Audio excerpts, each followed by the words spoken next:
Alhamdulillahilladzi jamina sa'adata fid dunya wal akhirah liman amana wa amila amalan shalihah. Asyhadu an la ilaha illallah wahdahu la syarikalah wa asyhadu anna Muhammadan abduhu wa rasuluhu alladzi la nabiyya ba'da. Faqala Allah ta'ala fi kitabihil karim, a'udzu billahi minas syaitonir rajim. Ya ayyuhalladzina amanu taqullaha haqqa tuqatih wa la tamutunna illa wa antum muslimun. Iwatu iman, bapak-bapak, para sepuh yang dimuliakan oleh Allah. Alhamdulillah kita pada kesempatan ini bisa memasukkan dari seluruh kesibukan kita di dunia dalam kehidupan sehari, bisa memasukkan salah satu kesibukan akhirat. Karena kalau ingat dari surat Al-Ghasyiyah, Allah menggambarkan nanti di akhirat ada orang-orang yang tertunduk lesu.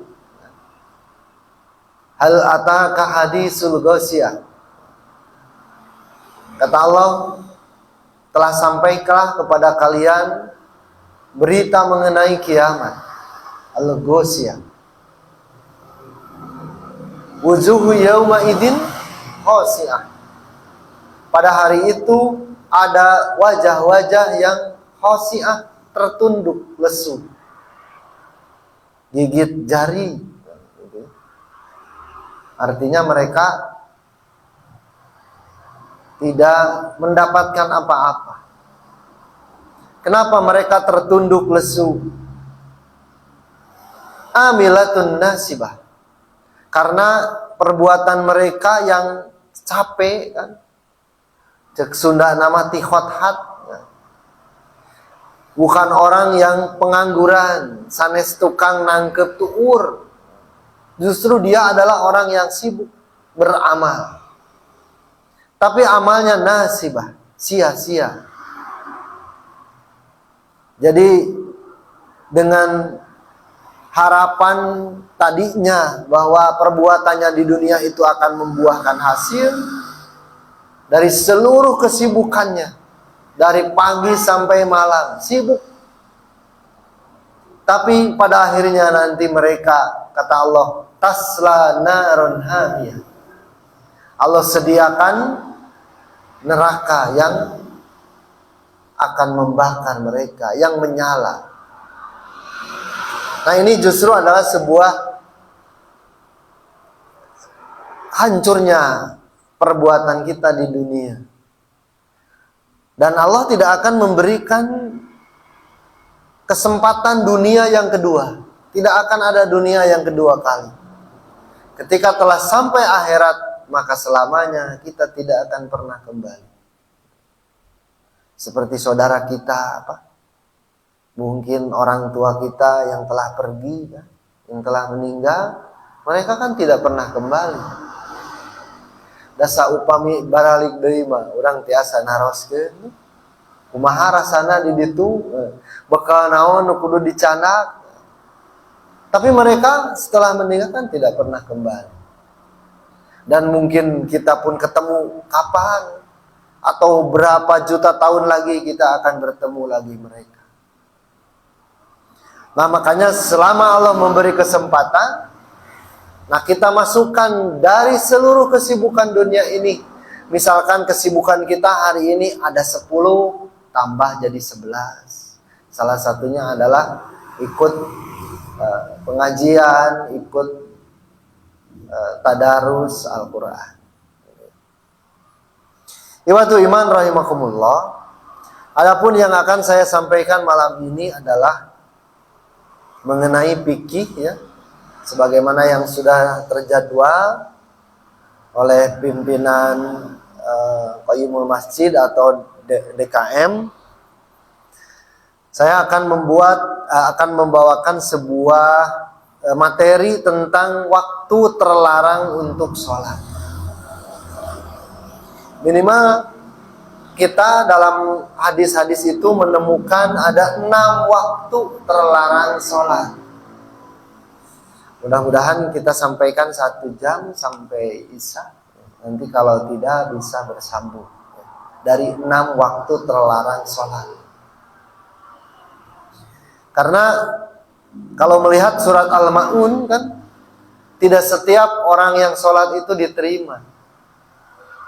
Kata para ulama, laisa kullu ibadatin mutaqabbalah. Tidak setiap orang beribadah itu diterima oleh Allah. Makanya orang yang sholat saja dalam surat Al-Ma'un itu terancam. Wailul lil musallin. Celakalah orang yang sholat. Untung cenah abdi mah teu sholat, jadi moal cilaka. Gitu Pak.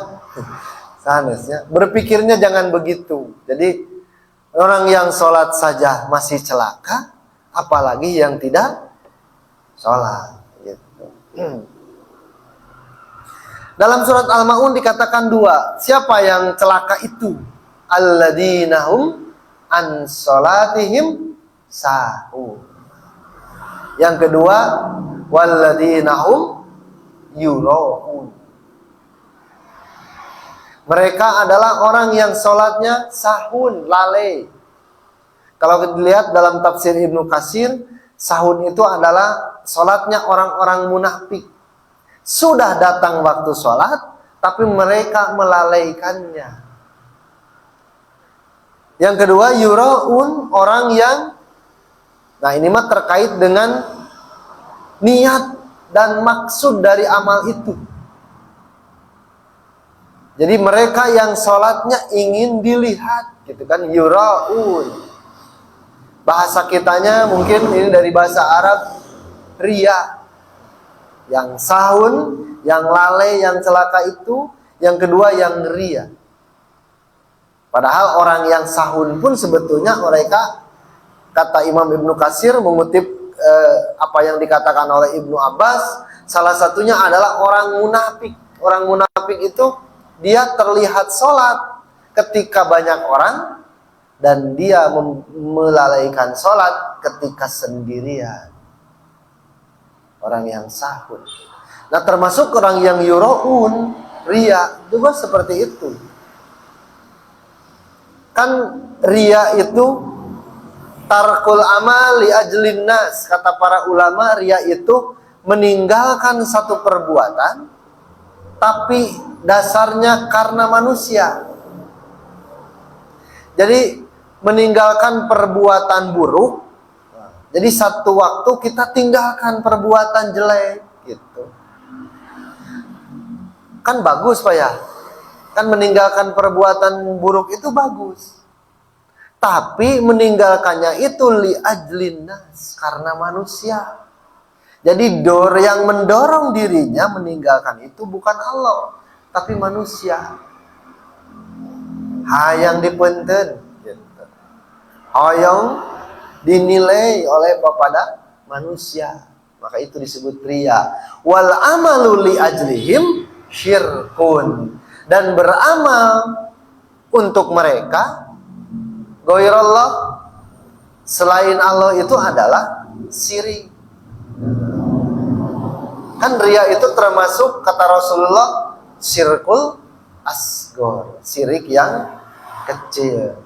Walaupun bentuknya syirik kecil, tapi dosa nama badan. Makanya sampai orang yang sholat saja itu kalau riya itu wailun, kata Allah, celaka.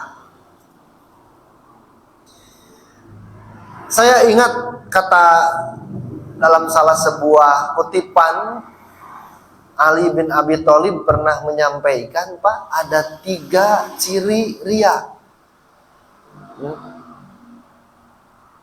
Ini Ali bin Abi Thalib itu adalah salah satu sahabat Rasul, sekaligus beliau adalah mantu dari Rasulullah. Karena beliau, Ali bin Abi Thalib ini menikah dengan Siti Fatimah, putri Rasulullah. Sedangkan Ali ini adalah putra paman Nabi. Jadi Rasulullah ka Ali teh berarti pernah naon Pak? Sepupu. Sepupu menikah dengan anak sepupu. Berarti Siti Fatimah itu anak Rasul kan, menikah dengan sepupu boleh ya.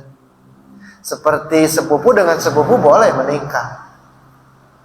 Yang tidak boleh menikah itu keponakan kepada paman, tidak boleh. Tapi kalau sepupu boleh.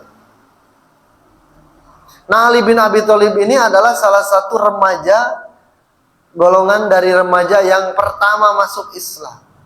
Ya, kalau kita berbicara tarikh dulu ya, mengulang ya dulu di madrasah. Pak, Ali bin Abi Thalib itu meninggal tahun berapa? Halo?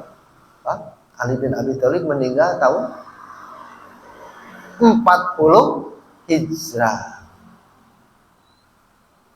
Jadi kalau Rasulullah meninggal tahun berapa Hijrah Rasul meninggal?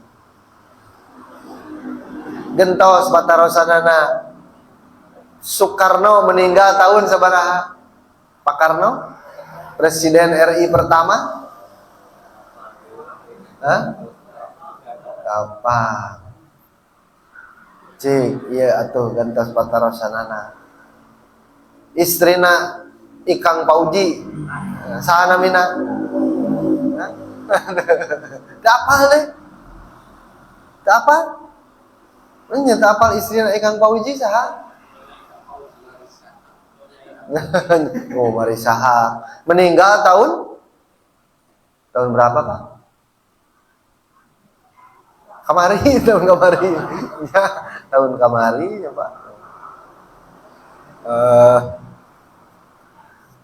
Rasulullah itu meninggal tahun 11 Hijrah. 2 tahun setelah Rasul meninggal, Abu Bakar meninggal. Tahun berarti Abu Bakar tahun ke-13 Hijrah. Setelah Abu Bakar menyusul meninggal Umar bin Khattab. Umar bin Khattab itu 10 tahun setelah Abu Bakar. Berarti tahun 23 Hijrah. Setelah Umar meninggal tahun 23 Hijrah, menyusul Utsman bin Affan. 12 tahun setelah itu, yaitu tahun 35 Hijrah. Nah, baru 5 tahun kemudian Ali bin Abi Thalib meninggal di tahun ke-40 Hijrah di usia 63 tahun. Rasul seberapa tahun? Ngantunkeun 63. Abu Bakar berapa tahun meninggal? Usia pupus ngantunkeun Abu Bakar dina usia seberapa? 63 Abu Bakar juga. Setelah itu kan Umar juga ngantunkeun dina usia sabaraha? 63 Umar oge. Utsman sabaraha? 83 tahun. Jadi Utsman mungkul nu benten. Rasulullah, Abu Bakar, Umar, Ali bin Abi Thalib, mereka meninggal di usia 63 tahun. Nah, sakitu heula we tarikh namanya. Kalau kita membaca bagaimana biografi sahabat, itu satu orang sahabat itu penuh dengan kisah-kisah yang menarik untuk disimak. Nah, kata Ali bin Abi Thalib, Pak, nah ini terkait orang yang sholatnya yuraun. Mereka yang sholatnya ingin terlihat riya, sehingga diancam oleh Allah, wailun, celakalah kata Allah. Kata Ali bin Abi Thalib, salasu ar-riya'u salasu alamatin. Ria itu ada 3 ciri. Nah, tapi Pak, punten, ciri ria ini jangan dijadikan justifikasi oleh kita, ya. Wah, cenah ieu ria, wah itu ria, jangan, ya. Tapi ini untuk bahan introspeksi diri. Kalau dalam bahasa Arab, untuk bahan ta'ammul batiniyah. Kita memeriksa ke dalam bagaimana diri kita. Nah, ini sekaligus mengintrospeksi diri saya juga. Seberapa ikhlaskah amal kita kepada Allah? Nah, kata Ali bin Abi Thalib, ciri ria itu yang pertama adalah yaksilu ida kana wahdah. Mereka malas apabila mengerjakan amal itu sendirian. Jadi nuria mah lamun sorangan ngedul, Pak. Haroream lamun sorangan mah gitu. Takbir oge sorangan mah Allahu Akbar. Tidak sampai jari-jari ini sampai pundak. Gitu, Allahu Akbar. Gitu. Al-Fatihah oge dikosor. Surat An-Nas ge dibagi 2, Pak. Kalau sholat sendirian. Yaksilu idakana wahdah. Yang kedua, wayan satu idakana pinnas. Tapi mereka akan bersemangat ketika di hadapan manusia. Jadi lamun loba batur, aya nu ningali, aya nu ngadangukeun, semangat. Tapi lamun sorangan, hoream, tak itu. Itu kata Ali bin Abi Thalib. Yang ketiga apa? Yazidu fil amal ida yusni wayan kusu ida dumma. Kata Ali bin Abi Thalib, orang yang ria itu dia akan menambah ibadahnya apabila ada yang memuji, dan dia akan mengurangi kalau dicela. Jadi kalau ada yang menghina, maka amalnya dikurangi. Justru kalau ada yang memuji, ditambah. Padahal untuk zaman sekarang, Pak, di zaman dimana media sosial, zaman dunia digital, itu ujiannya berat. Seberapa ikhlaskah amal kita ketika di hadapan Allah? Kita berbuat kebaikan gitu satu waktu, kemudian kita share, Pak, di grup, ya. Kita kirimkan ke grup. Coba motivasinya apa? Kemudian ada yang memberikan jempol, Pak. Kemudian memberikan kata suka, mantap misalkan. Coba amal kita ini ketika ada orang yang memberikan jempol, bagaimana terasa hati? Isuk mah orang tambahan deui, banyak yang lain gitu kan.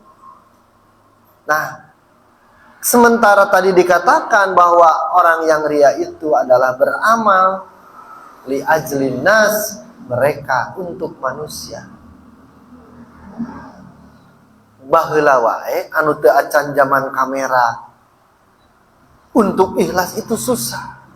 Apalagi sekarang di era digital, gitu ya. Mudah-mudahan amal kita memang khusus kita ini, inna sholati wa nusuki wa mahyaya wa mamati lillahi rabbil alamin.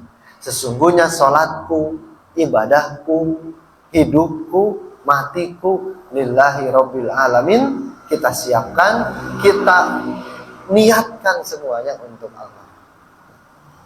Nah, saya baca dalam Subulus Salam Imam As-Sun'ani, dalam kitabnya ini beliau mengkaji tentang hadis-hadis terkait al-mawaqit, terkait waktu-waktu. Nama kitabnya adalah Bulughul Maram. Kalau kita membaca Bulughul Maram, itu ada sarah Bulughul Maram namanya Subulus Salam. Ini karya Imam As-Sun'ani. Nah, beliau menyebutkan dari sekian waktu yang disyariatkan untuk sholat, nah, kan waktu sholat itu tertentu. Nah, ternyata ada 6 waktu yang dilarang untuk sholat. Jadi, tidak semua waktu ada sholat. Ada juga waktu yang dilarang untuk sholat. Kapankah ke-6 waktu yang dimaksud? 3 waktu yang pertama, sebagaimana dijelaskan oleh sahabat Uqbah bin Amr. Salasu sa'atin kana Rasulullah sallallahu alaihi wasallam yanhana an nusalliya fihinna. Kata beliau, ada 3 waktu yang Rasulullah sallallahu alaihi wasallam larang untuk sholat. Au an nakbura fihinna mautana, ataupun menguburkan jenazah.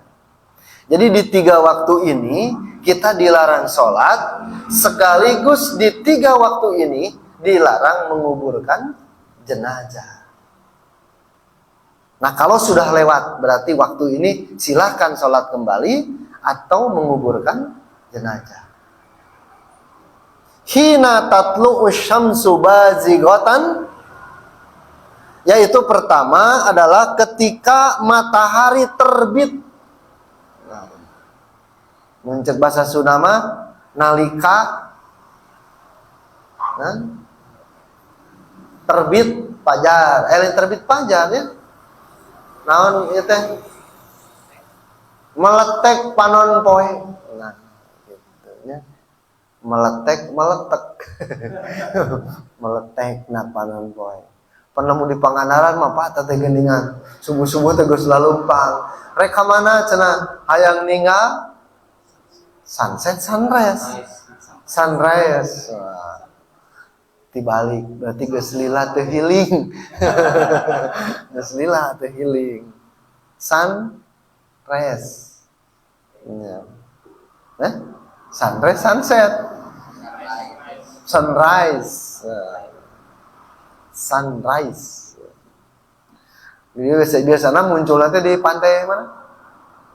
Pantai timur, ada sebelah timur kan? Nah, pada agak kayak itu mah pada beli asin. Nah, di pantai timur itu. Nah, ketika itu hatta hatta tartafi'a, sampai dia meninggi. Jadi lamun begitu meletek, ada beberapa saat itu tidak boleh sholat sampai meninggi. Seberapa meter tinggi nana? Nah, nanti ada di keterangan, ada yang lebih jelas ya di hadis yang lain. Itu yang pertama. Yang kedua, wahina yakumu qaimud dhahirati, yaitu ketika tegak bayangan punggung sampai matahari, hatta tamila syamsu, sampai matahari bergeser. Ketiga, tegak bayangan punggung sampai matahari bergeser. Nah, ini atau bisa diartikan ketika matahari berada di titik kulminasi. Ya. Itu yang kedua. Itu tidak boleh sholat, kemudian tidak boleh menguburkan jenazah. Wahina tadayyibu syamsu lil ghurubi hatta tagruba. Yang ketiga, ketika matahari jatuh terbenam sampai terbenam. Berarti masuk waktu maghrib, nah boleh sholat. Jadi matahari terbenam itu sebetulnya belum maghrib, tapi ketika sudah bergeser, nah, itulah waktu maghrib. Justru ketika sunset, nah itu tidak boleh. Nah, ini ada keterangan secara spesifik dalam hadis yang disampaikan Amr bin Abasah. Disebutkan di sini lebih jelas lagi, dari awal sampai akhir sekaligus sebabnya. Kenapa nih waktu itu dilarang untuk sholat? An abribni Abasatas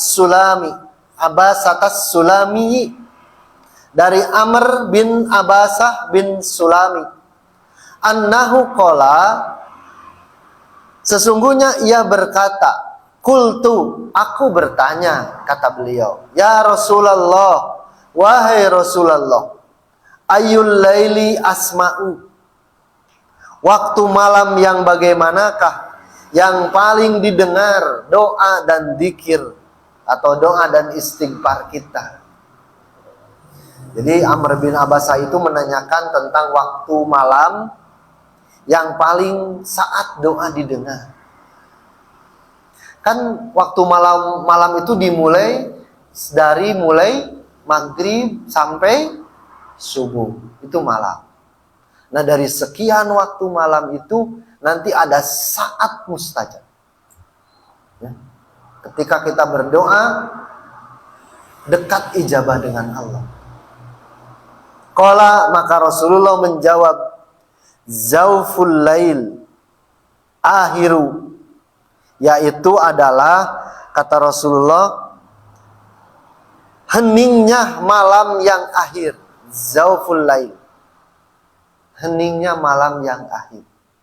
Berarti sekitar tabu seberapa?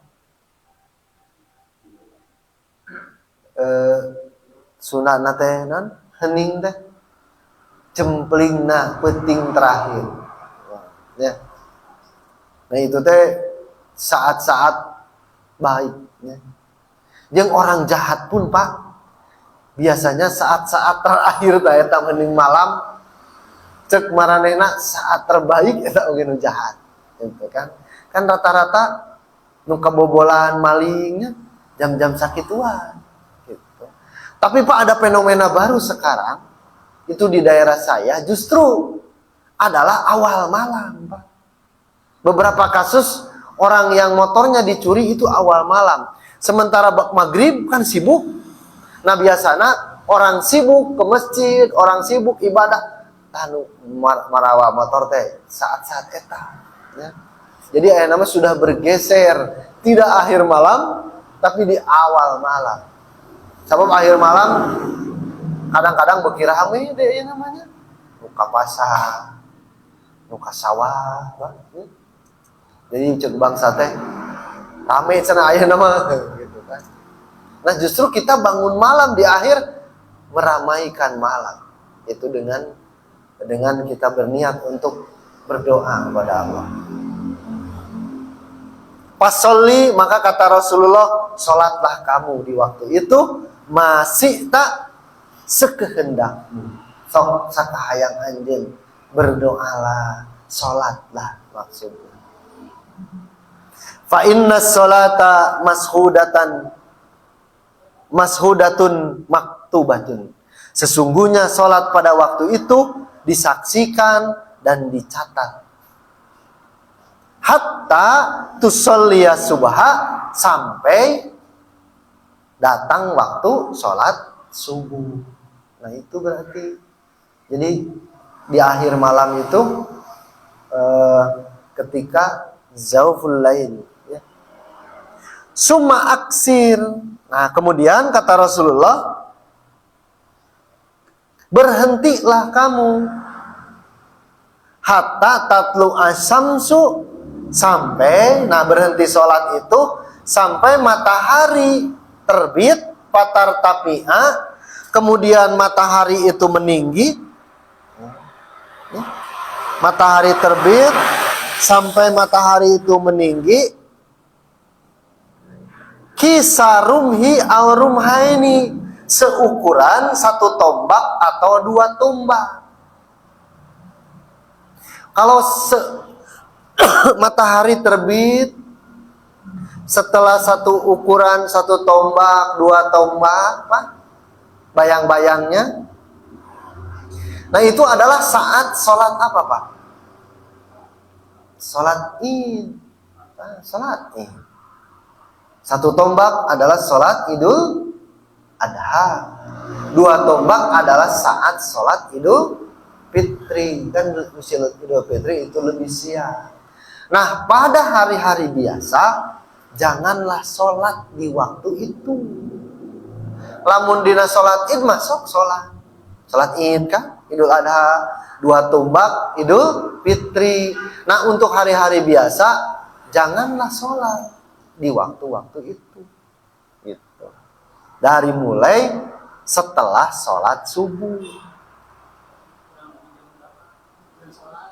Nah, sholat duha itu setelah 2 tumbak itu sampai sebelum duhur. Nah, itu waktu duha. Kan sudah dibuka lagi itu kesempatan untuk sholat. Lah, jam 7 ke atas. Karena sholat Idul Fitri itu jam 7-an. Sholat Idul Adha setengah 7-an. Lebih pendeknya, lebih pagi. Nah, dari mulai jam 7 sana silahkan kita melaksanakan sholat duha. Nanti ada batasan spesifiknya di sini. Nah, kenapa sebabnya tidak boleh kita sholat pada waktu itu? Fa innaha tatlu'u baina qarnai syaitonin. Maka sesungguhnya pada waktu terbit itu adalah waktu di mana tanduk setan, di antara 2 tanduk setan. Waktu itu di antara 2 tanduk setan. Tong dibayangkan juga tanduk domba. Walau alam. Tanduk setan. Waktu solilahal kufar, dan beribadahnya orang-orang kafir yang menyembah setan dan matahari. Nah, ini kenapa sebab dilarang sholat dari mulai terbitnya matahari. Nah, kemudian summa sholli masita, kemudian setelah itu silahkan sholatlah sekehendakmu. Fa inna sholata mashudatun maktubatun, maka sesungguhnya sholatmu itu disaksikan dan dicatat. Nah, itu sholat duha yang ditanyakan Pak Nasir barusan. Setelah 1 tumbak atau 2 tumbak matahari sunrise, ya. Hatta ya'dila rumhu dillatu, sehingga tegak gitu bayang-bayang dari tumbak itu. Dillahu, nah bayang-bayangnya yang menaunginya, nah jadi di atas, sehingga bayangannya, sehingga tombak lurus dengan bayangannya, maka berhentilah. Nah, itu berarti mau masuk waktu duhur. Nah, di situ berarti kita tidak boleh sholat. Summa aksir, maka berhentilah, jangan sholat ketika bayang-bayang itu tegak sesuai dengan tingginya. Kapan waktu sholat duhur itu? Setelah bayang-bayang itu bergeser. Kenapa tidak boleh sholat ketika bayang-bayang tombak itu sesuai dengan tingginya?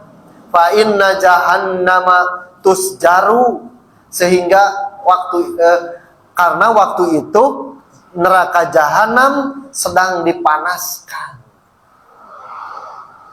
Maka mau masuk waktu duhur mah panas banyak. Karena memang kata Rasulullah, neraka jahanam sedang dipanaskan. Wa tuftahu abwabuha, kemudian pintu-pintunya dibuka.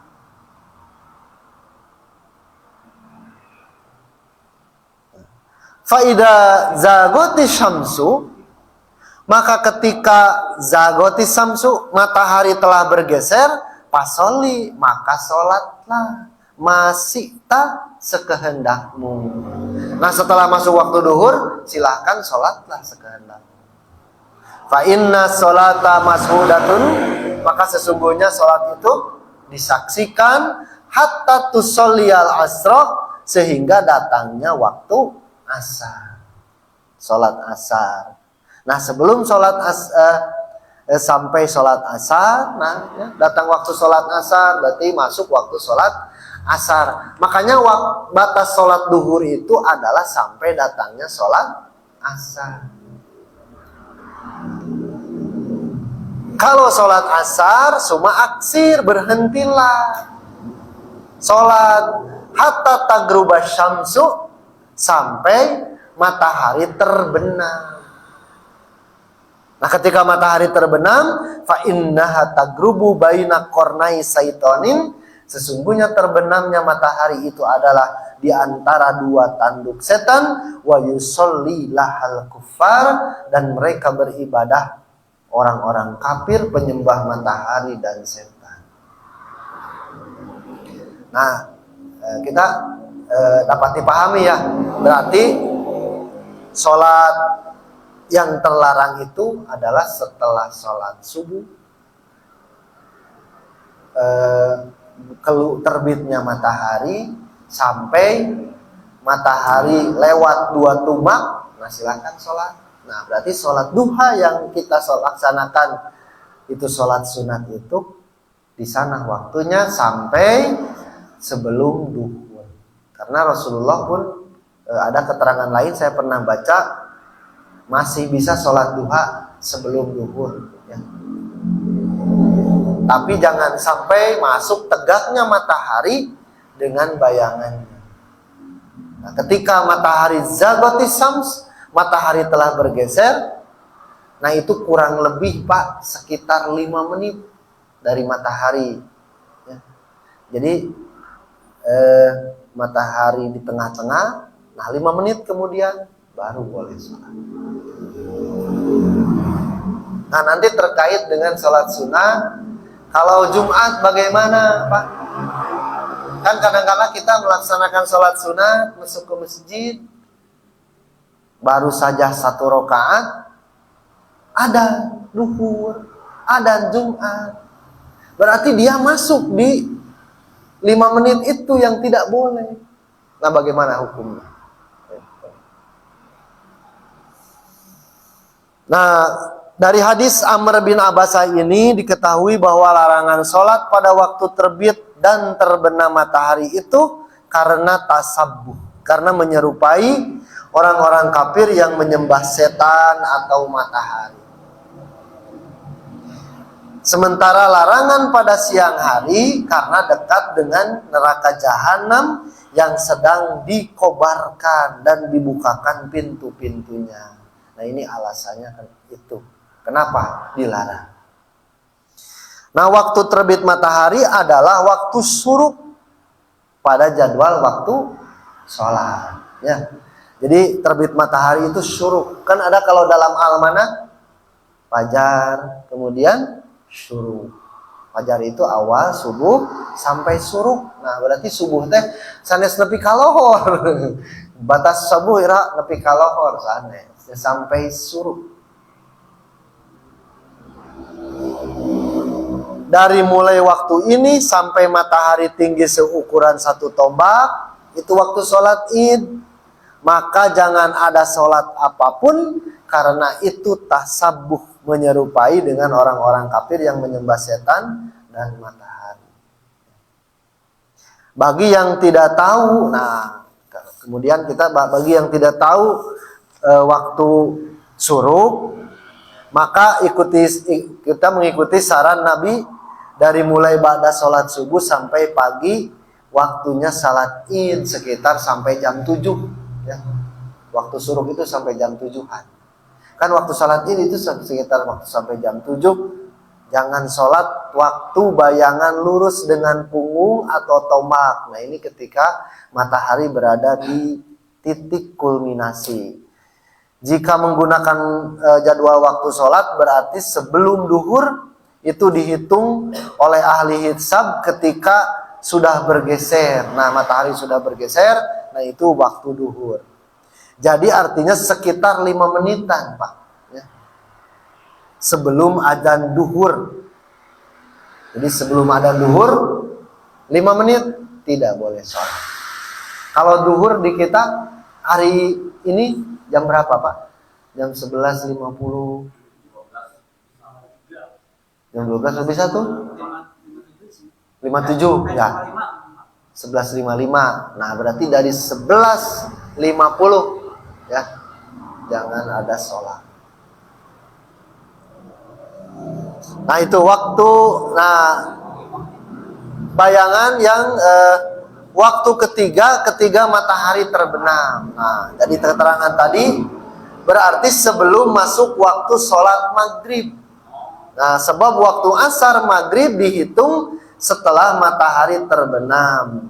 Sebagaimana dijelaskan Nabi dalam hadis, artinya dengan sebelum sholat duhur di atas sekitar 5 menit sebelum maghrib. Itu sama. Kalau tadi sholat duhur dihitung dari bergeser matahari, sholat maghrib pun dihitung dari bergesernya matahari dari terbenam. Berarti 5 menit sebelum maghrib. Nah, jangan ada sholat. Dan jangan pula menguburkan jenazah. Nah, jadi sampai adzan maghrib berkumandang. Jadi saran Nabi adalah dari hadis dari Amr bin Abbas di atas, jangan ada sholat sesudah asar sampai azan maghrib berkumandang. Bahkan setelah waktu asar itu kan tidak ada sholat lagi, Pak. Termasuk tidak ada sholat sunnah. Nah, inilah yang dimaksud dengan waktu terlarang yang keempat nanti, yaitu setelah sholat asar. Karena yang kita kenal selama ini adalah 3 waktu, padahal ada 6 waktu yang terlarang sholat. Nah, sebelum ke sana nanti ada keterangan inna jahannama tusjaru ila yaumil jumu'ah. Nah, sesungguhnya sesungguhnya neraka jahanam dipanaskan pada hari Jumat, dipanaskan setiap hari, Pak, kecuali hari Jumat.